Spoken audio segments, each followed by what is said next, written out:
So the number of generals that Trump is putting on his team is adding up. What does that say to you about the priorities around cybersecurity and how they might act on them?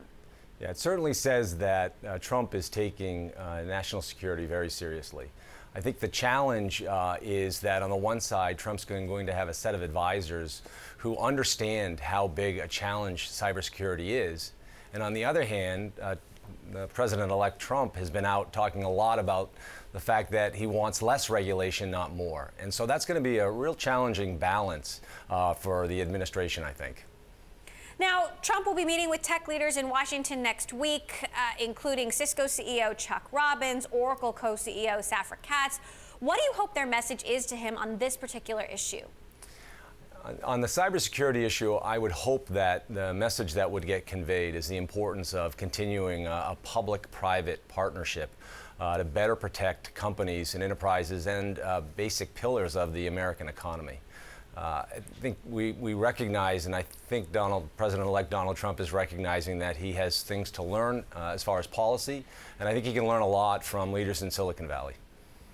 There's an unprecedented level of threat at this point affecting things that were never affected before. And I'm curious, we've seen a rise in particularly non-malware attacks. And I wonder, what kind of companies do you think are best able to combat these kinds of attacks, and what kind of companies can't?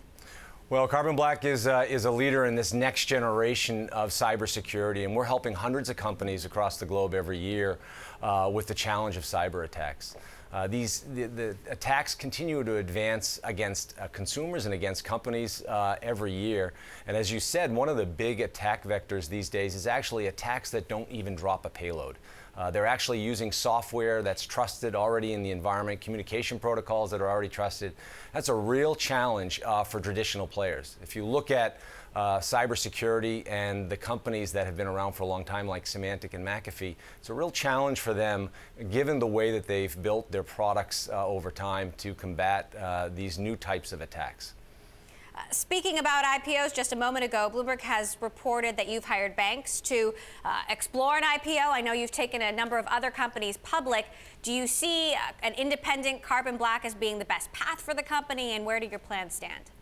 Yeah, at Carbon Black, we're focused on helping our customers better protect their organization from cyber attacks. And we as a company, our mission is to build a great standalone cybersecurity company that's helping these companies across the globe.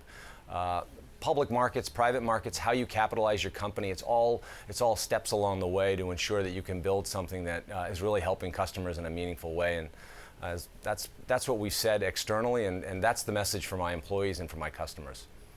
A number of Silicon Valley companies have been pushing off the idea of going public. That's right. Uber and Airbnb now have massive decacorn valuations, and they say they're not close.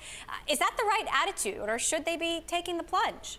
Again, I think the decision as to whether or not to go public or to stay private, to continue to drive growth, is really on a company-by-company basis. And as you said, it's always a balance between growth and profitability and what your mission is as a company. And so each company is making their own decisions. Of course, the markets have something to say about that. Markets look at growth and look at profitability in different ways at different points. But if you're building a great standalone company, and certainly cyber is an area where there's a tremendous amount of growth going on right now, if you're building a great company, your ability to tap either the private or the public markets is there.